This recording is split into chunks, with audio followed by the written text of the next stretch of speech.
ఆత్మీయులారా, జాగ్రత్తగా ఆలకించండి. రోజంతా ఎన్నో సమస్యలు, ఎంతో స్ట్రెస్, ఎంతో వేదన.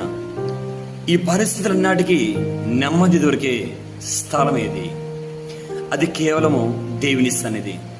నువ్వు ఎప్పుడైతే దేవుని సన్నిధిలో విశ్వాసంతో మోకరిల్లుతావో, నా దేవుడు నా ప్రార్థన ఆలకిస్తారు.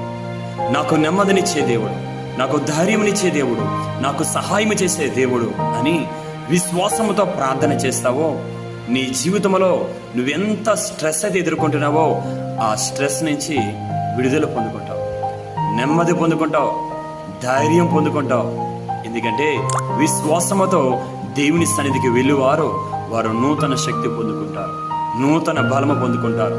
ఈరోజు ఈ వీడియో నువ్వు వింటున్నావంటే నీవు దేవుని సన్నిధిలో ఉండాలని దేవుడు నేను పిలుస్తున్నాను. దేవుని సన్నిధిలో విశ్వాసముతో ప్రార్థన చేయి.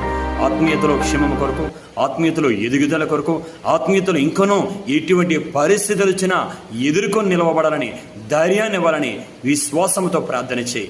అట్టి జీవితం, అట్టి బలం, విశ్వాసంలో ధైర్యము దేవుడు మీ అందరికీ అనుగ్రహించునుగాక. ఆమేన్.